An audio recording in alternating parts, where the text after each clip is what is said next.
আসসালামু আলাইকুম রহমতুল্লাহি ওবারাকাতুহু। আশা করি সবাই ভালো আছেন। আমিও আল্লাহর রহমতে এবং আপনাদের দোয়ায় ভালো আছি। আর তাদরিস অনলাইন মাদ্রাসার প্ল্যাটফর্ম থেকে সবাইকে জানাচ্ছি আন্তরিক মোবারকবাদ। আপনারা যে যেখান থেকে দেখতেছেন, ফেসবুক, ইউটিউব, ওয়েবসাইট, আল্লাহ তাআলা সবাইকে কবুল করুন। আলহামদুলিল্লাহ, আর তাদরিস অনলাইন মাদ্রাসা অনেকগুলো কোর্স আপনাদের সামনে নিয়ে এসেছে। আর আমি মোহাম্মদ কামরুল হাসান আপনাদের খেদমতে হাজির হয়েছি হেদায়েতুন নাহ কিতাব নিয়ে। তো আপনাদের কাছে অনুরোধ থাকবে, যারা এখন আমার এই ভিডিওটি দেখতেছেন, যেহেতু আমাদের এটা প্রথম ভিডিও, এই ভিডিওটি শেষ পর্যন্ত দেখবেন। আর সবথেকে বড় কথা হলো, আমাদের হেদায়েতুন নাহ পুরো কোর্সটা শেষ করে, পুরো রেকর্ড শেষ করে আমি এই ভিডিওটি করতেছি। আলহামদুলিল্লাহ, আমাদের পুরো হেদায়েতুন নাহ ক্লাস শেষ। তো আপনারা যারা আমাদের কোর্সটি করবেন তারা অবশ্যই ভিডিওগুলো পেয়ে যাবেন। তো আত্মাদিস অনলাইন মাদ্রাসা ওনাদেরকে বলা হয়েছে, ওনারা যাতে করে এইখান থেকে 4-5টা ভিডিও আপনাদের জন্য পাবলিক করে রাখে, যাতে করে আপনারা দেখে সিদ্ধান্ত নিতে পারেন এই কোর্সটা আপনার প্রয়োজন কিনা। তো অবশ্যই আপনারা পেয়ে গেছেন, কয়েকটি ভিডিও অবশ্যই পাবলিক করা হয়েছে।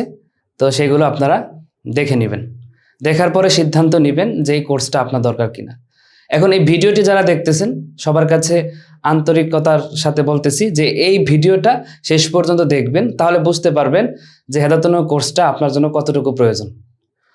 তো প্রথমত যেটা বলতেছি যে ইলমুন নাহু, আমরা যারা বাংলা ভাষাভাষী আছি আমরা জানি যে বাংলা ভাষায় কিছু ব্যাকরণ আছে। যারা ইংরেজি সম্পর্কে ভালো জ্ঞান রাখি আমরা জানি ইংরেজিতেও কিছু আপনার ব্যাকরণ রয়েছে। প্রত্যেকটা ভাষার স্বতন্ত্র ব্যাকরণ রয়েছে, তেমনিভাবে আরবি ভাষারও ব্যাকরণ রয়েছে।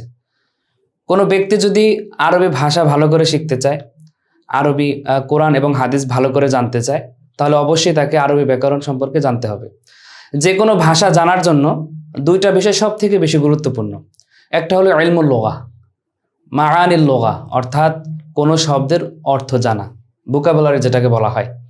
তো আপনি একটা বিষয়, যে কোনো একটা ভাষা শিখতে হলে আপনাকে প্রথমত সে ভাষার যে মূল অর্থ আছে, সেই শব্দের মূল অর্থগুলো আপনাকে বাংলায় জানতে হবে। যেহেতু আমরা বাংলা ভাষাভাষী, আল কালিমা শব্দের অর্থ কী, লফজুন শব্দের অর্থ কী, আকালা অর্থ কী, হ্যাঁ, এই বিষয়গুলো আপনাকে জানতে হবে।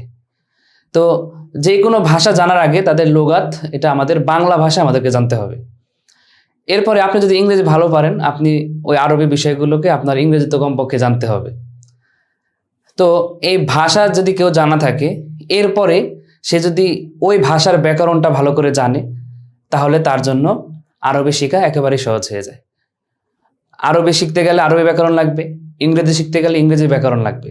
যেমন আমি আপনাদেরকে বলি যে আরবি শেখার ক্ষেত্রে আমার কি দরকার। দেখেন, আমরা যারা এখন এখানে ভিডিওটি দেখতেছি, আমরা অবশ্যই জানি যে আরবি ব্যাকরণের 3টা বিষয় নিয়ে কথা হয়ে থাকে, এসএম, ফেল, হরফ। আমরা ইনশাল্লাহ আমরা আলোচনা করেছি, আলহামদুলিল্লাহ। আপনারা যারা কোর্সটি করেন তারা পাবেন, প্রত্যেকটা বিষয় নিয়ে আলোচনা হয়েছে। এখন এসএম, ফেল, হরফ, যেমন আপনারা যারা ইলমুন নাহু শিখতে এসেছেন, মোটামুটি অনেক ইলমুস সরফ সম্পর্কে ধারণা রাখেন। তো ইলমুস সরফ আপনি পারেন, এটা কখন বুঝবেন?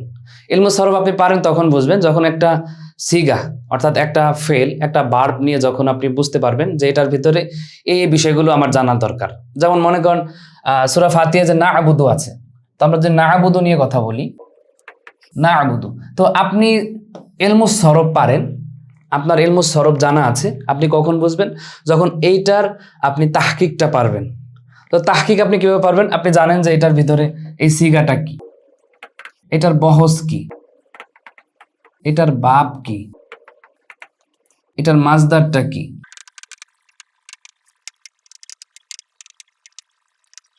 আপনি সরফ তখনই পারবেন যখন একটা ফেল, সরফ তো মোটামুটি ফেল নিয়ে কথা বলে এবং ইসমে মুশতাক যেগুলো আছে, ইসমে ফাইল, ইসমে মাফউল, সেগুলো নিয়ে কথা বলে। তো আপনি যখন জানবেন যে না আবুদু শব্দটা, না আবুদু শব্দটা এটার সিগা হলো জমা মুতাকাল্লিম, বহস ইসবাত ফাইলে মুদারে মারুফ, বাব আবাদা ইয়া আবুদু মানে নাসারা ইয়ানসুরু, মাজদার। এখন আপনার এটা কোন মাজদার থেকে, অর্থাৎ এটা কোন এসএম থেকে গঠিত হয়েছে সেটা আপনাকে জানতে হবে, যেটাকে বলা হয় মাজদার। এটা আল ইবাদাতু মাজদার থেকে গঠিত হয়েছে, তাহলে আল ইবাদাতু। এরপরে মাদ্দা মানে হলো মূল অক্ষর। তো মাদ্দা এখানে মূল অক্ষর হলো নুনটা। তো আপনার ফেলে মোজারের যে আলামতে মোজারে 4টা আছে তার ভিতরে নুন একটা, তো নুনটা হলো আলামতে মোজারে, মূল অক্ষর হলো আইন বা দাল। জিন্স, জিন্স এখানে মূল অক্ষরের ভিতরে কোনো এক জাতীয় 2 হরফ নাই এবং হরফিল্লা তো আলিফিয়ে নেই, এই জন্য এটাকে বলা হবে জিন্সে সহিহ। এরপর মাউজুন বিহি হলো, আমরা সরফের ভিতরে আপনারা শিখে থাকবেন, সরফে যে সগির আপনারা টানে না সরাইয়ান শুরু, অর্থাৎ যেটার মাধ্যমে সরফে সগির টানা হয়। এখন আমি তো আপনাকে সরফ শিখাচ্ছি না, জাস্ট আমি বলতেছি যে আপনার সরফ আপনি কখন পারবেন ইলমুস সরফ এই বিষয়গুলো জানলে। তো এখানে একটা আছে মাউজুন বিহি, মাউজুন বিহিটা নাবুদুর, মাউজুন বিহি হলো নানসুরু। মানায় মাজদার, অর্থাৎ যে মাজদার আছে ইবাদত মানে হলো ইবাদত করা, মানায় মাজদার হলো ইবাদত করা। আর মানা মূল মানা না আবুদু অর্থ কি, এটা ফেলে মুজারে যেহেতু, তাহলে এটার ভিতরে অর্থ হাল এবং বর্তমানের অর্থ দিবে। হাল বর্তমান অথবা ভবিষ্যতের অর্থ দিবে, মুস্তাকবেল মুস্তাকবেল। তো না আবুদু অর্থ হবে আমরা ইবাদত করি বা করব, তাহলে আমরা ইবাদত করি। আর যদি শব্দের ভিতরে তালিল হয়, তো তালিল হলে যেমন একটা তালিল হলে আপনার সরফ শেখার জন্য তালিল, যেমন কলা মূলত ছিল কওয়ালা। তো হরকতযুক্ত ওয়াউইয়া জবরের পর হলে ওয়াউইয়া তালিফ হয়ে যায়, কলা কওয়ালা থেকে কলা হয়েছে, বা ইয়া আ থেকে বা আ হয়েছে, তাহলে আপনাকে তালিল জানতে হবে। তো আপনি যে মিজান মুনসাহিব, যেটা আপনারা জানেন মিজান এবং মুনসাহিব তালিল, হ্যাঁ ইলমুস সিগা যেগুলো জানেন, তো এই বিষয়গুলো আপনি জানবেন। এই কয়টা বিষয় জানলেন, আপনার সিগা জানতে হবে, বহজ, বাব, মাজদার, মাদ্দা, জিন্স, মানায় মাজদার, মাউজুন বিহি, মানা। হ্যাঁ, তো এই বিষয়গুলো যখন আপনি জানবেন তখন আপনার ইলমুস সরফ ক্লিয়ার। তখন একটা বার্ব আসলে, একটা ফেল আসলে আপনি কিভাবে অনুবাদ করবেন, যেমন নাসার অর্থ সে সাহায্য করলো, কদ নাসারা সে সাহায্য করেছে, কানা নাসারা সে সাহায্য করেছিল, তারপর আপনার কানা ইয়ানসুর সে সাহায্য করতেছিল, লা আল্লাহ নাসারা সম্ভবত সে সাহায্য করে, তারপর লাইতামা নাসারা যদি সে সাহায্য করত। এই যে একটা পরিবর্তন, সেটা আপনি ইলমুস সরফে শিখবেন। আলহামদুলিল্লাহ আমরা ইলমুস সরফ শিখাই। আমাদের সাথে যোগাযোগ করলে আত্মাদিস অনলাইন মাদ্রাসায় ইলমুস সরফের আপনার কোর্স আছে। তো এগুলো যদি আপনারা করেন তাহলে আশা করি ইলমুস সরফ আপনার ক্লিয়ার হয়ে যাবে। এখন আপনি যখন ইলমুস সরফটা পারবেন, তাহলে একটা ফেল আসলে তার অনুবাদটা কিভাবে হবে সেটা আপনার শেখা হবে। আর ইলমুন নাহুতে আপনাকে একটা বাক্য কিভাবে গঠন করতে হয়, যেমন আমি ভাত খাই, আমি ভাত খাই, এটা বাংলায় করার জন্য আমাকে আমি ভাত খাই 3টা শব্দের প্রয়োজন হয়েছে। তো আরবিতে যখন আপনি আনবেন আনা, ভাত রোজ, খাই হলো কি আলাকলু মাজার থেকে খাই, তো আমি ভাত খাই, এটাকে যখন আপনি মানে বাংলা থেকে আরবি করবেন, তো ওইখানে কিছু রুলস আছে, একসাথে যুক্ত করতে হলে কিছু নিয়ম আছে। তো এই নিয়মগুলো কিন্তু আপনাকে কি করতে হবে, ভালো করে শিখতে হবে। যেমন মনে করেন যেহেতু আপনি আরবি ব্যাকরণ শিখে কোরআন এবং হাদিস বুঝবেন, এখন কোরআন এবং হাদিসে এখন আধুনিক কিতাবাদিতে যদিও জের জবর পেশ দেওয়া আছে, কিন্তু পূর্বে এগুলো ছিল না। তো আপনার পূর্বের যেই নুস্কাগুলো আছে, যেই কিতাবাদিগুলো আছে, সেইগুলোতে জের জবর পেশ দেওয়া থাকে না। তো সেই জের জবর পেশ ছাড়া আমরা যারা মাদ্রাসায় পড়ি, আমাদের কিন্তু জের জবর পেশ ছাড়াই পড়তে হয়। তো এখন কোথায় জের হবে, কোথায় জবর হবে, কোথায় পেশ হবে, এই বিষয়গুলো আপনার ইলমুন নাহু আলোচনা করবে। আর ইলমুস সরফ কি আলোচনা করে সেটা বলেছি। এখন আপনারা যারা জেনারেল ব্যাকগ্রাউন্ডের আছেন, আলহামদুলিল্লাহ এখন অনলাইন মাধ্যমে আপনারাও শিখতে পারেন। আরবি ব্যাকরণ শিখতে, কোরআন হাদিস শিখতে যে মাদ্রাসায় পড়া লাগবে বিষয়টা এরকম না। আপনি ঘরে বসে অনলাইনের মাধ্যমেও ইচ্ছে করলে কোরআন এবং হাদিস বুঝতে পারবেন। আর এইটা বোঝার জন্য অবশ্যই আপনাকে আরবি ব্যাকরণ শিখতে হবে। আর আরবি ব্যাকরণ শিখতে হলে তো অবশ্যই একটু কষ্ট করতে হবে, ধাপ বাই ধাপ আপনাকে শিখতে হবে। যেমন আমি সাপোজ বলি, যেমন জের জবর পেশের জন্য কেন পরিবর্তন হয়ে যায়। যেমন মনে করেন আমি বললাম যে আল্লাহ আল্লাহ আল্লাহ বললাম, ঠিক আছে। এখন আল্লাহ আল্লাহ ফি আসহাবি একটা হাদিস আছে, আপনারা জানেন, মোটামুটি সবারই জানার কথা, যেহেতু এটা আমাদের জুমার খুতবায় বেশিরভাগ খতিব সাহেব বলে থাকেন, আল্লাহ আল্লাহ আসহাবি।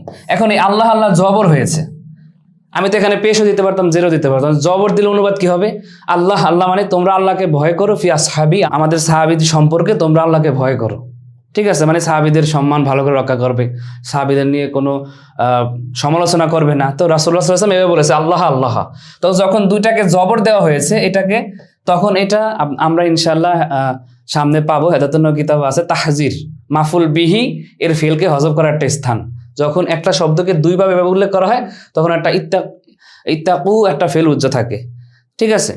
তো আল্লাহ আল্লাহ মানে কি, তোমরা আল্লাহকে ভয় করো ফি আসহাবি, আমার সাহাবীদের ব্যাপারে।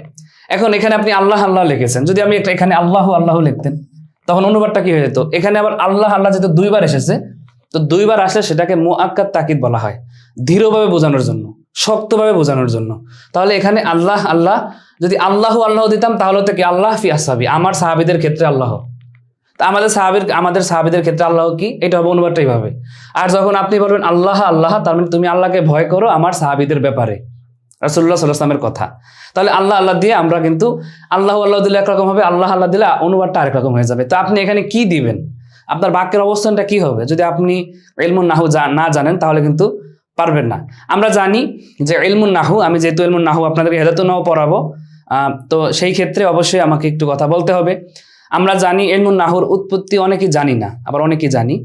আপনার নুজহাতুল আউলিয়া একটা কিতাব আছে, ওই কিতাবের ভিতরে বিষয়গুলো উল্লেখ হয়েছে। আপনারা জানেন যে আলী রাদিয়াল্লাহু তাআলা আনহুর জামানে একজন তাবিঈ ছিলেন আবুল আসওয়াদ আদ-দুআইলি রহিমাহুল্লাহ। উনি 68 অথবা 69 হিজরিতে ইন্তেকাল করেছে, দুইটা মত আছে।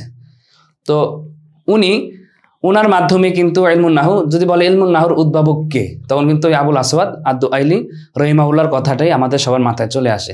তো আমরা জানি যে ওই সময়ের একটা কাহিনী আছে, যে দুইটা কাহিনী পাওয়া যায় নুজহাতুল আউলিয়া কিতাবে উল্লেখ আছে। তো আপনার যেমন একটা আয়াত আছে যেটা যে ইন্নাল্লাহ, তো সেই সময়ের ঘটনা যে আলী রাদিয়াল্লাহু তাআলা আনহুর জামানায় যে আপনার একজন বেদুইন, সে আয়াতটা এভাবে পড়তেছিল যে ইন্নাল্লাহা বারিউম মিনাল মুশরিকিনা ওয়া রাসূলিহি পড়ছিল, মিনাল মুশরিকিনা ওয়া রাসূলিহি, ঠিক আছে। তো যখন ইন্নাল্লাহা বারিউম মিনাল মুশরিকিনা ওয়া রাসূলিহি উনি পড়েছেন, তখন এটার অনুবাদটা অনেক মারাত্মক আকারে ভুল হয়ে যায়। যেমন এখানে মিন হরফে জর, আল মুশরিকিনা মাআতুফ আলাইহি, এগুলো আপনারা যারা ইনশাআল্লাহ সামনে শিখবেন, আমাদের আলোচনাগুলো সব হেদায়েতুন নাহুতে আছে। ওয়া রাসূলিহি, এখন এই মুশরিকিনাকে ধরা হবে মাআতুফ আলাইহি, ওনার নিয়ম অনুযায়ী মাআতুফ আলাইহি, আর ওয়া হরফে আতফ, আর রসুলি হলো মাআতুফ। হ্যাঁ, তাহলে অনুবাদটা কি হয়? মাআতুফ আলাইহি, মাআতুফটা একই হুকুমে থাকে, আমাদের আলোচনাগুলো আছে। তাহলে অর্থ হবে নিশ্চয়ই আল্লাহ সুবহানাহু ওয়া তাআলা মুক্ত, ঠিক আছে, নিশ্চয়ই আল্লাহ সুবহানাহু ওয়া তাআলা মুক্ত, মিনাল মুশরিকিন, মুশরিকদের থেকে মুক্ত, অর্থাৎ আল্লাহ তাআলা মুশরিকদের কোনো জিম্মা নেবেন না, তারা জাহান্নামী, ঠিক আছে। মুশরিকদের থেকে আল্লাহ তাআলা মুক্ত, ওয়া রাসূলিহি, এবং তার রাসূল থেকে, নাউযু বিল্লাহি মিন যালিক, নিশ্চয়ই আল্লাহ সুবহানাহু ওয়া তাআলা মুশরিকদের থেকে এবং তার রাসূল থেকে মুক্ত, নাউযু বিল্লাহ, রাসূলুল্লাহ সাল্লাল্লাহু আলাইহি ওয়াসাল্লাম থেকে মুক্ত। তাহলে অনুবাদটা কত বিকৃত হয়েছে, যে আল্লাহ সুবহানাহু ওয়া তাআলা রাসূলুল্লাহ সাল্লাল্লাহু আলাইহি ওয়াসাল্লামের জিম্মা নিতে চাচ্ছেন না, তিনি মুশরিকদের থেকে যেভাবে মুক্ত, রাসূলুল্লাহ সাল্লাল্লাহু আলাইহি ওয়াসাল্লাম থেকে সেভাবে মুক্ত, নাউযু বিল্লাহি মিন যালিক। এই যে একটা আয়াত পড়েছিলেন, তো তখন তো জের জবর দেওয়া ছিল না, আমরা জানি হাজ্জাজ বিন ইউসুফ এসে কোরআনের ভিতরে জের জবর পেশ এগুলো লাগিয়েছেন। তো যখন এইভাবে পড়েছে, তো সেটা আবুল আসওয়াদ আদ-দুআইলি উনি আলী রাদিয়াল্লাহু তাআলা আনহু একে বলল যে এইভাবে পড়তেছে। তখন আলী রাদিয়াল্লাহু তাআলা আনহু বলল তাহলে আমাদের উচিত যে কিছু নিয়ম কানুন তৈরি করা, যে নিয়ম কানুনের মাধ্যমে জানা যাবে যে আসলে জের হবে না জবর হবে। যেহেতু জের জবরের মাধ্যমে অর্থ চেঞ্জ হয়ে যায়, তাহলে এটা আমাদের কেন জের হবে, কেন জবর হবে, কেন পেশ হবে, এগুলো আমাদের জানা দরকার। কারণ জানা না থাকলে কিন্তু আমি উল্টাপাল্টা জের জবর পেশ দিব, অনুবাদ কিন্তু বিকৃত হয়ে যাবে। হ্যাঁ, এখন আপনি বলতে পারেন কোরআনে তো জের জবর দেওয়া আছে, হাদিসে তো জের জবর দেওয়া আছে, কিন্তু এই বিষয়গুলোর যে মানে প্রকৃত অর্থটা কি হবে, মূল অর্থটা কিভাবে হবে, যে আমি যদি জবর দিই তাহলে এই অর্থটা হবে, আমি যদি জেড দিই তাহলে এই অর্থটা হবে, আমি যদি পেশ দিই তাহলে এই অর্থটা হবে। তো এই বিষয়গুলো আমাদের জানা দরকার। তাহলে হাদিস এবং কোরআন নিয়ে যারা অ্যানালাইসিস করতে চাই, আরবি কিতাবাদি ভালো করে যারা পড়তে চাই, তাদের অবশ্যই ইলমুন নাহু জানা লাগবে। তো ইলমুন নাহু জানতে হলে অবশ্যই আমাদেরকে ইলমুন নাহুর বিষয়গুলো ভালোভাবে পারদর্শী হতে হবে। তো এই জন্য কিন্তু আমাদের কোর্সের আয়োজন। হ্যাঁ, দেখেন তারপরে কি হয়েছে নিয়মটা। তো যখন আলী রাদিয়াল্লাহু তাআলা আনহুকে বললেন উনি, তো এটা তারকিবটা কিভাবে হবে, তারকিবটা আমরা এখন না বলি, আপনারা এমনি পারবেন ইনশাআল্লাহ। তারপরে বলে দিই এক নজর, আমি তারকিব না করেও, এখানে মূলত হবে রসুলুহু অথবা রসুলাহু। তো সেটা এখানে মানে এটা আপনার আথু হবে, এই মাতু আলাই হবে এটা আল্লাহ, নিশ্চয়ই আল্লাহ তাআলা এবং তার রসুল, নিশ্চয়ই আল্লাহ সুবহানাহু ওয়া তাআলা এবং তার রসুল মুশরিকদের থেকে মুক্ত, অর্থাৎ আল্লাহ মুশরিকদের জিম্মা নেবেন না, রাসূলুল্লাহ সাল্লাল্লাহু আলাইহি ওয়াসাল্লাম মুশরিকদের জিম্মা নেবেন না। তাহলে এটা হবে লফজে আল্লাহ হবে মাতুফ আলাইহি, আর এই অংশটা হবে মাতুফ। মাতুফ আলাই মাতুফ মিলে ইন্নার এসেম, আর বারিগুন এটা শিবে ফেল, তার ভেতরের জমির ফাইল মিনাল মুশরিকিন মুতাআল্লাক, শিবে ফেল ফাইল মুতাআল্লাক মিলে লফজে আল্লাহ মানে ইন্নার খবর, ইন্না তার এসেম খবর মিলে জুমলাতুন ইসমিয়া। এখানে আবার আমরা এই আমাদের হেদায়তুন নিয়মই আছে যে হরফে মুশাব্বাবুল ফেলের এসএম এর উপরে যদি কোনো কিছুকে আতফ করা হয়, আমরা জানি হরফে মুশাব্বাবুল ফেল তার এসএম কে নসব দেয় আর খবরকে রফা দেয়। তো যদি ওই মানে হরফে মুশাব্বাবুল ফেলের উপরে কোনো কিছুকে আতফ করা হয় তাহলে রফা এবং নসব উভয়টা দিয়ে পড়া যায়। তো এখানে রসুল্লাহ রসুলু উভয়টা দিয়ে পড়া যাবে, যে নিয়মগুলো আমরা সামনে ইনশাল্লাহ শিখবো আস্তে আস্তে। তো এখন এটা বলার পর এখন আলী রাদিয়াল্লাহু তাআলা আনহু তো একটা মানে চিন্তায় পড়ে গেল যে তাহলে কি হবে, তা আমরা কি করতে পারি। তখন আলী রাদিয়াল্লাহু তাআলা আনহু বলতেছে যে আমি তোমাকে কিছু নিয়ম বলে দিচ্ছি। যেমন আলী রাদিয়াল্লাহু তাআলা আনহু এরকম বলেছিল যে আল কালিমাতু সালাসুন, কালিমা 3 প্রকার হবে, ইসমুন ওয়া ফাইলুন ওয়া হরফুন। এভাবে বলতে বলতে বলতে বলতে গিয়ে তারপর বলছে যে কুল্লু ফাইলিন মারফুউন ওয়া কুল্লু মাফউলিন মানসুবুন ওয়া কুল্লু মুদাফিন ইলাইহি মাজরুরুন। ঠিক আছে, তো এই যে নিয়মগুলো বলার পরে আবুল আসওয়াদ আদ-দুআইলিকে বলছে যে উনহু তুমি এরকম নিয়ম প্রণয়ন করো, উনহু তুমি এরকম নিয়ম প্রণয়ন করো। এই যে উনহু অর্থাৎ নিয়ম প্রণয়ন করো, এই যে আপনার বলেছে যে উনহু শব্দটা বলেছে আলী রাদিয়াল্লাহু আনহু, এই যে ওনার মুখ দিয়ে যে নুন হা ওয়াও এর মাধ্যমে যে একটা শব্দ বের হয়েছে, এই জন্য মূলত ওই এই মানে এই শাস্ত্রটাকে এই ফন্টটাকে ইলমুন নাহু বলা হয়, নাহুর ফন্ট যেহেতু। তাহলে আমরা বলতে পারি যে এই নাহুর যে মূল আমাদের যে সূত্রগুলো আছে এগুলো আবুল আসওয়াদ আদ-দুআইলির মাধ্যমেই এসেছে, কিন্তু আলী রাদিয়াল্লাহু আনহু এটা শুরু করে দিয়েছিলেন। এরপরে আরো কিছু আছে, যেমন বলছে ইকসিদিন নাহওয়াহু, তুমি ইচ্ছা করলে এইভাবে আরো নিয়ম কানুন লিখতে পারো, তুমি আরো ইচ্ছা করলে এইভাবে, এই অনেকগুলো শব্দ এরকম মানে আপনার ইতিহাসের কিতাবে পাওয়া যায়। এরপরে আপনার আরেকটা কাহিনী আছে, সেটা আপনাদের অনেকেরই জানা, কাহিনীটাও আমি একটা কিতাবে পড়েছি সরার ভিতরে হেদায়াতুন নাহুর, যে আবুল আসওয়াদ আদ-দুআইলি, আবুল আসওয়াদ আদ-দুআইলি রহিমাহুল্লাহ, উনি একদিন বাসায় যাচ্ছিলেন, তো ওনার মেয়ে, ঠিক আছে, তো ওনার মেয়ে দাঁড়িয়েছিল, মানে মনে করেন পূর্ণিমার রাত, তো বাসায় মানে বাহিরে দাঁড়িয়েছিল। তখন ওনার মেয়ে বলতেছে যে বাবাকে দেখাচ্ছে, মা আহসানা, মা এভাবে বলছিল, মা আহসানু সামাই, বাবাকে বলতেছে মা আহসানু সামাই। এখন স্বাভাবিকভাবে এটার অর্থ হবে যে মা আহসানু সামাই, আকাশের ভিতরে সব থেকে ভালো দেখা যায় কোনটা, মা আহসানু সামাই, আকাশের ভিতরে সব থেকে কোনটা ভালো দেখা যায়। তো আবুল আসওয়াদ আদ-দুআইলি রহিমাহুল্লাহ উনি বলছে নুজুমুহা, বলছে নুজুমুহা অর্থাৎ আসমানের তারকাগুলো সবচেয়ে সুন্দর দেখা যায়।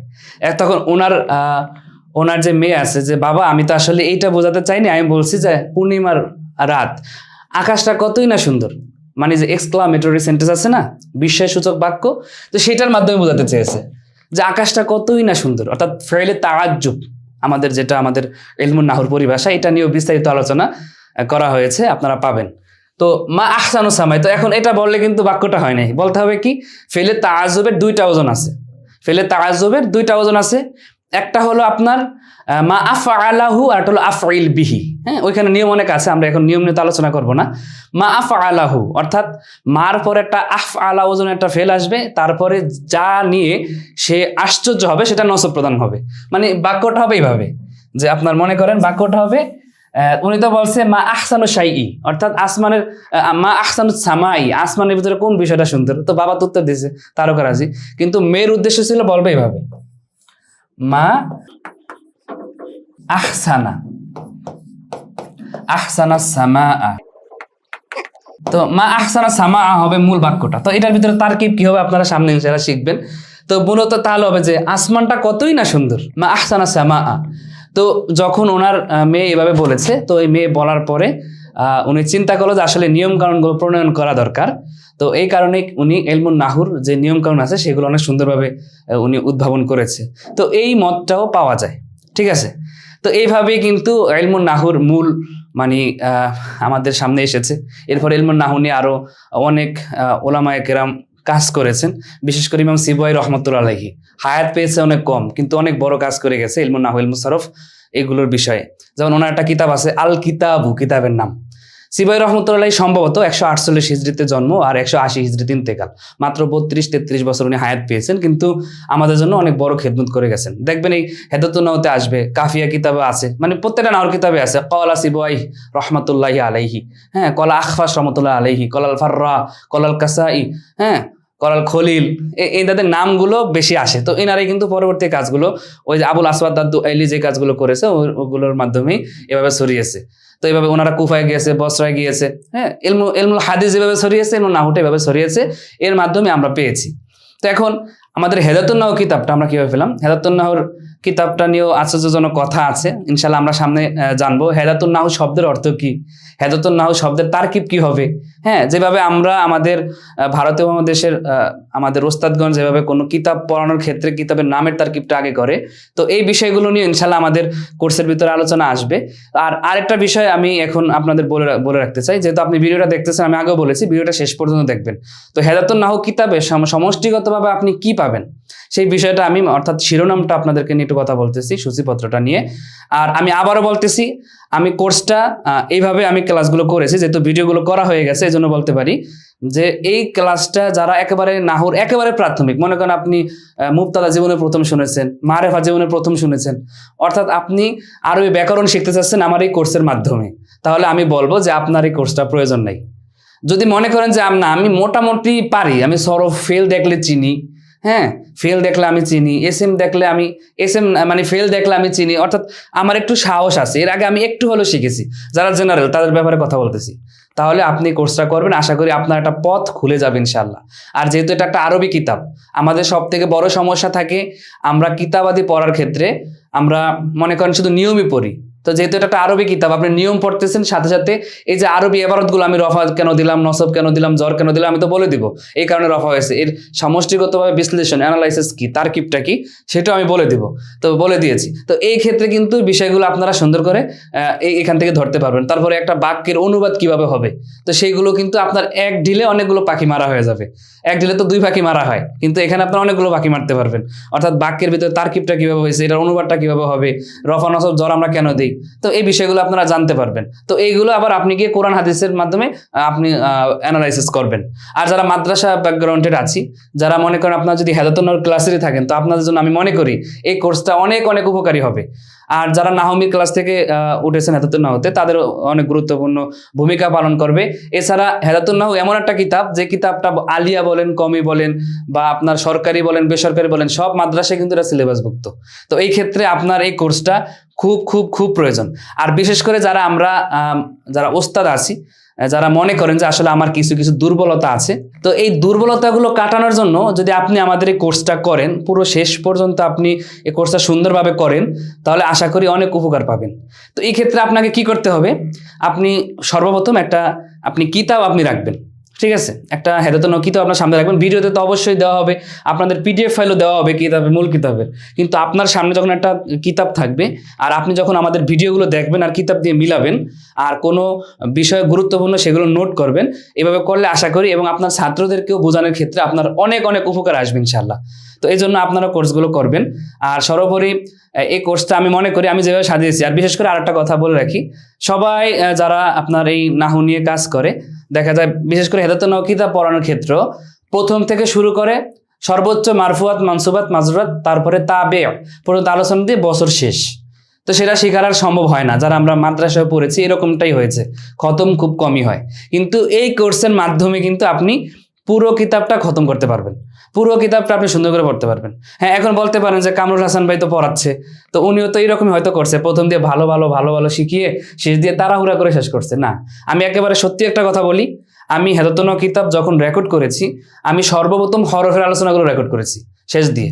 আমার সব থেকে হরফের আলোচনাগুলো বেশি গুরুত্বপূর্ণ মনে করেছি কারণ আমরা হরফের আলোচনা ভালো করে শিখি না, অথচ হরফের ভিতরে এত গুরুত্বপূর্ণ আলোচনা আছে, হরফের কারণে অনুবাদগুলো অনেক চেঞ্জ হয়ে যায়, আপনারা এগুলো সামনে শিখবেন। হরফের পরে আমি শুরুতে আসি নাই, হরফের পরে আমি এসেছি আমার মাঝখানে ফেলের আমি রেকর্ড করেছি। অর্থাৎ আমার মূল টার্গেট, আমি একেবারে পুরো কিতাবটাকে সমান তালে, অর্থাৎ সুন্দর করে, আমি প্রায় 6-7 মাস সময় নিয়েছি এই রেকর্ড করার জন্য আত্মাদিস অনলাইন মাদ্রাসায়। তো একেবারে পুরোটাকে আমি সুন্দর এবং নিখুঁতভাবে আমি সাজিয়েছি। তো এখন আত্মাদিস অনলাইন মাদ্রাসার ওনারা 5-6টা ভিডিও আপনাদের জন্য ইয়ে করে দিবে। তো সেই ভিডিওগুলো আপনি যদি সেই ভিডিওগুলো দেখেন তাহলে আশা করি বুঝতে পারবেন যে আমাদের কোর্সে আপনি কি পাচ্ছেন। তো সেই ভিডিওগুলো দেখে আপনি সিদ্ধান্ত নিতে পারেন। আর আমি এতটুকু বলে রাখবো যে অবশ্যই কোর্স থেকে ফায়দা পাবেন, কোর্সটা আপনারা অবশ্যই করবেন, পুরো ভিডিওগুলো দেখবেন।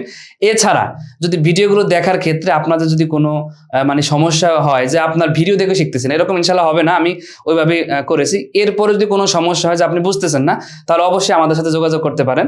তো সর্বোপরি আমাদের নাহু সম্পর্কে যে বিষয়গুলো আমরা বললাম, তো সরফ শিখতে হলে যে বিষয়টা আমরা ভিডিওর শুরুতে বলেছি, তো নাহু শিখতে হলেও আপনাকে এইভাবে অনেক বিষয়গুলো মাথায় রাখতে হবে। যেমন মনে করেন আমরা যে বিষয়টা উল্লেখ করলাম, আমরা বিসমিল্লাহির রহমানির রহিম দিয়ে ধরি, যদিও আমাদের মূল ক্লাসের ভিতরে আলোচনা আসবে, তারপরও আপনি এই বাক্যের অনুবাদ কিভাবে করবেন, এই বাক্যটা আপনি কিভাবে সাজাবেন, এই বাক্যটা কিভাবে সাজানো হয়েছে, তো অনেকগুলো বিষয় এরকম আসবে। তো প্রথমত আপনার এই বাটা হরফে জর, তো যখন হরফে জর আসবে তারপর একটা মাজরুর লাগবে, তারপর একটা ইসম লাগবে, ওই জর এবং মাজরুর মিলে মুতাআল্লাক হবে। এখন মুতাআল্লাক কি জিনিস, অর্থাৎ যেটা একটা ফেল অথবা শিবিফেলের সাথে সম্পৃক্ত হয়, শিবিফেলটা কি জিনিস ইনশাআল্লাহ আমাদের মূল ক্লাস মূল যে পড়া বিসমিল্লাহির রহমানির রহিম শুরু হবে, সেখানে আমরা এই ব্যাপারে কথা বলবো। তো এখন আপনাকে নাহু কেন প্রয়োজন সেই বিষয়টা নিয়ে আমরা কথা বলেছি। তো এই যে দেখেন ইসমিল্লাহি আর রহমান আর রহিম, তো প্রথমে আমাকে জানতে হবে এসএম কোনটা, ফেল কোনটা, হরফ কোনটা। তো আপনি এখানে বা হরফ জানলেন, এটা এসএম, এটা এসএম, এটা এসএম, এটা এসএম। তো এখন অনেকগুলো এসএম একসাথে আসছে, তো একাধিক এসএম পাশাপাশি আসলে তার সম্পর্কটা কি হয় সেটা আপনাকে ইলমে নাহু জানাবে। তো এইটা জানতে হলে আবার আপনার মারেফা নাকের একটা অধ্যায় আছে, মারেফা নাকেরা ভালো করে শিখতে হবে।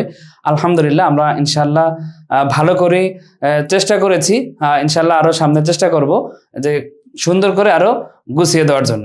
তো এখন আপনার যেই বিষয়টা যে পাশাপাশি অনেকগুলো এসএম আসলে সেখানে মারেফা নাকেরার শুরুতেও কয়েকটা শুরুত হয়, নাকেরার পরে মারেফা হলে একটা শুরুত হয়, মারেফার পরে নাকেরা হলে একটা শুরুত হয়, মারেফার পরে মারেফা হলে একটা শুরুত হয়, নাকেরার পরে নাকেরা হলে একটা শুরুত হয়।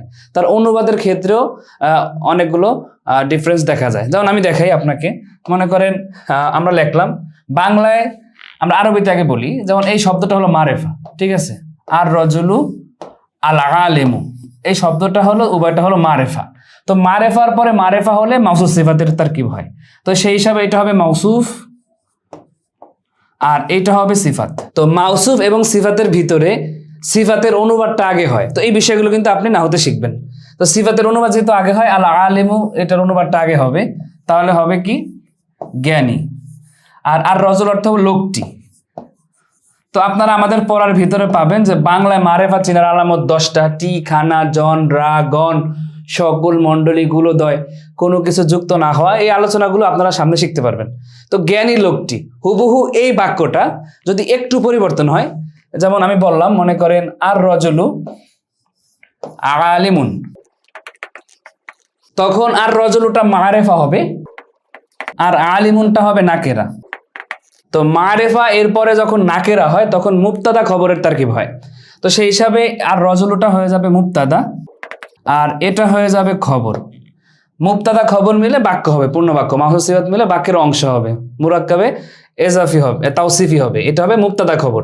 তো এখন দেখেন বাক্য কিন্তু রজুল আলেম দিয়ে, রজুল আলেম দিয়ে, কিন্তু অনুবাদটা কিভাবে চেঞ্জ হয়ে যাবে, যেহেতু এটা মুবতাদা খবর, মুবতাদার ভিতরে অনুবাদ মুবতাদার আগে হয়, তো সেই হিসাবে আমাকে এখানে লিখতে হবে মুবতাদার অনুবাদটা আগে লিখতে হবে, লোকটি জ্ঞানী। তাহলে দেখেন একই বাক্য, জ্ঞানী লোকটি, লোকটি জ্ঞানী। তো এই যে আমার কোরআনে যখন আসবে যেমন ইসমিল্লাহির রহমানির রহিম, তো সেইখানে আমরা অনুবাদ কোনটার আগে করব কোনটার পরে করব, তো সেই নিয়মটা আমি বলতেছি এখানে। তো একই বাক্য কিন্তু অনুবাদটা অন্য ভিন্ন ভিন্ন হয়ে গেছে, তো এটার জন্য আপনাকে মারেফা নাকেরা শিখতে হবে, মাউসুফ সিফাত শিখতে হবে, মুবতাদা খবর শিখতে হবে, এইভাবে। তো এরপরে মনে করেন আপনি যখন বাংলা দিয়ে শিখবেন একটা বিষয়, ধরেন বাংলা দিয়ে আমরা শিখবো, তো বাংলায় আছে একজন ভদ্রলোক, আর আরেকটা বাক্য আছে লোকটি ভদ্র।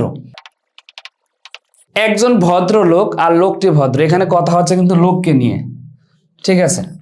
এখন বাংলা থেকে যখন আপনি আরবি করবেন তখন দেখতে হবে ওই যে শব্দটা আছে তার দোষ গুণ এই বিষয়টা কি তার পূর্বে আসলো নাকি পরে আসলো। যদি দোষ গুণ সংখ্যা পদ্ধতি এইরকম কোনো বিষয়গুলো ওই ব্যক্তির নামের পূর্বে চলে আসে, যেমন একজন ভদ্রলোক, ব্যক্তির পূর্বে তার গুণটা চলে আসছে, তখন সেই বাক্যটাকে ধরা হয় মাউসুফ সিফাত, অর্থাৎ সেই অংশটাকে ধরা হয় মাউসুফ সিফাত। আর যখন এই দোষ গুণ সংখ্যা এগুলো পরে চলে আসবে তখন সেটা হবে মুক্তাদা খবর। যেমন এখানে আসছে লোকটি ভদ্র, তাহলে এই গুণটা কিন্তু পরে আসছে, এই গুণটা পরে আসছে, আর এখানে গুণটা কিন্তু আগে আসছে। তাহলে এইরকম বাক্য হলে মাউসুফ সিফাত হয়। আর আরবিতে মাউসুফ হলো নাকিরা নাকিরা মাউসুফ সিফাত, মারেফা মারেফা মাউসুফ সিফাত। এখন এই বাক্যটাকে কি আমি নাকিরা নাকিরা দিয়ে লিখবো নাকি মারেফা মারেফা দিয়ে লিখবো? তো সেই ক্ষেত্রে আপনার একজন ভদ্রলোক, তাহলে আমাকে লিখতে হবে, যেহেতু একজন আছে, তো আমরা চেষ্টা করেছি আমাদের মারেফা নাকিরা আলোচনাগুলোতে এভাবে উল্লেখ করার জন্য যে টি খানা জন রা গণ সকল মণ্ডলী গুলোদয়, কোনো কিছু যুক্ত না হলে সেটা হলো আপনার মারেফার নিয়ম। আর এছাড়া একজন দুজন একটি দুইটি 50টি 70টি এইরকম কোনো কিছু যুক্ত হলে সেটা নাকেরা হয়ে যায়। তাহলে এই অংশটা হলো নাকেরা। হ্যাঁ, তো এখন এই অংশটা নাকেরা, তাহলে এই উভয়টা মাউসুফ সিফাত আমাকে নাকেরা দিয়ে লিখতে হবে। তাহলে রুলস হলো মারেফা মারেফা মাউসুফ সিফাত, নাকেরা নাকেরা মাউসুফ সিফাত। আর আরবিতে মাউসুফ আগে আসে, যেহেতু এখানে লোক মাউসুফ, তাহলে আরবিতে এটা আরবি হবে রজুলুন, রজুলুন। আর ভদ্র আরবি হবে শারিফুন, যেহেতু নাকেরা হো নাকেরা, আমি মারেফা লিখতে পারবো না, লিখতে হবে শারিফুন, রজুলুন শারিফুন। আবার আসেন এই বাক্যে, এটার ভিতরে যেহেতু বাংলায় দোষ গুণ এটা পরে চলে আসছে, আর যার দোষ গুণ বর্ণনা করা হয় সে পূর্বে আসছে, তো এই জন্য প্রথম অংশটা হবে মুক্তাদা, আর পরে যেটা আছে সেটা হবে খবর। তো মুক্তাদা খবরের রুলস কি? মারেফার পর নাকেরা হলে মুক্তাদা খবর হয়, মারেফার পরে নাকেরা হলে মুক্তাদা খবর হয়। এই জন্য আমি এই অংশটা হবে মুক্তাদা আর এই অংশটা হবে খবর। এখন আমি মুক্তাদাকে আমার আগে লিখতে হবে, তার লোকটি আর হবে কি, যেহেতু টি যুক্ত হয়েছে এই জন্য এটা হবে মারেফা, যেহেতু টি যুক্ত হয়েছে এজন্য হবে মারেফা। তার মানে আমার এই মুক্তাদা আগে আরবিতে লিখতে হবে আর রজুলু, যেহেতু আলিফ লাম যুক্ত করলে মারেফা হয়ে যায় এই জন্য লিখবো আর রজুলু। আর মারেফার পরে যে ভদ্র আরবিটা আমাকে নাকেরা দিয়ে লিখতে হবে, এজন্য তখন হবে শারিফুন। ঠিক আছে, শারিফুন। এখন এই যে এইভাবে যে পরিবর্তনগুলো হয় অনুবাদের ভিতরে, আমাদের কোরআন এবং হাদিসের ভিতরে তো এইভাবে অনুবাদগুলোর ভিতরে পরিবর্তন হবে। যদি আপনার মূল রুলসটা জানা থাকে, মূল নিয়মটা জানা থাকে, তখন কিন্তু আপনার অনুবাদ করতে বা যারা অনুবাদ করেছে, বঙ্গানুবাদ করেছে, তাদের অনুবাদটা ঠিক আছে কিনা এগুলো ধরতে আপনার জন্য সুবিধা হবে। এই জন্য আমি মনে করি আমি হেদায়াতুন নাহু কিতাবে যা আছে পুরো আরবিতে যেই শব্দগুলো আছে আলহামদুলিল্লাহ সবগুলো ব্যাখ্যা বিশ্লেষণ করে শেষ করার চেষ্টা করেছি। এছাড়াও বাকি যেমন মারেফা নাকেরা নিয়ে আলোচনা আসছে, কেন জান্নাতুন শব্দটাকে নাকেরাই ধরা হয়, জাহান্নামকে কেন মারেফা ধরা হয়, মক্কাকে কেন মারেফা ধরা হয়, মদিনাকে কেন নাকেরা ধরা হয়, ইত্যাদি ইত্যাদি সব বিষয়গুলো যেইগুলো রিলেটেড, যেইগুলো সরাসরিতে ধরেছে খুবই গুরুত্বপূর্ণ, সেগুলো আলোচনা করেছি। এই জন্য দেখা যাবে যারা আপনারা এখানে প্রাথমিক স্তরের স্টুডেন্ট আছেন, প্রাথমিক স্তরের শিক্ষার্থী আছেন, বা যারা প্রাথমিক স্তরে শিখতে চান, তাদের জন্য এই কোর্সটা অনেক গুরুত্বপূর্ণ হবে। আর এছাড়া আপনার প্রাথমিক স্তর ছাড়াও যারা মধ্যম স্তরে আছেন তার হতাশ হওয়ার কোনো কারণ নেই, যারা উচ্চ স্তরেও আছেন শিখতে চান তাদের হতাশ হওয়ার কারণ নেই, কারণ আমি আমার এই কোর্সটা একটা জামে মানে, অর্থাৎ আমি চেষ্টা করেছি, আমি এর আগেও বলেছি 6-7 মাস সময় নিয়ে আমি এই কোর্সটা আপনার কমপ্লিট করেছি। তো আমি বিসমিল্লাহির রহমানির রহিমটা বলবো বলেছি, কিন্তু এটা আমাদের সামনে যেহেতু আলোচনা আসতেছে সেখানে আমি ইনশাল্লাহ ওটা সুন্দর করে বলে দিব। তো ওইভাবে ইসমিল্লাহির রহমানির রহিম কি অনুবাদ হয়, কেন অনুবাদ হয়েছে, তো সেখানে বলবো। তো আপনাদের কাছে আমার অনুরোধ থাকবে যাদের পক্ষে সম্ভব এই কোর্সটা আপনারা করবেন, কারণ ইনশাআল্লাহ আমি আপনাদেরকে মানে আজম বিল জজম বলতে পারি, কেউ নিরাশ হবেন না আর কেউ ফায়দা থেকে খালি হবেন না। তো এই জন্য কোর্সটা আপনারা করবেন ইনশাআল্লাহ, এটা আমি আপনাদের কাছে আশা রাখি। আমি আমার যোগাযোগের নাম্বারটা আপনাদেরকে দিয়ে দিচ্ছি, মনে করেন আমাকে কল দিবেন না, হোয়াটসঅ্যাপে মেসেজ করবেন যে এই অবস্থায় বুঝতেছি না। আর আপনি যদি আমার কোর্সটা করেন তাও যদি হোয়াটসঅ্যাপে বলে দেন যে ওস্তাদ আপনার কোর্সটা করতেছি, তাও আমি খুশি হব। আমার নাম্বারটা আমি দিয়ে দিচ্ছি।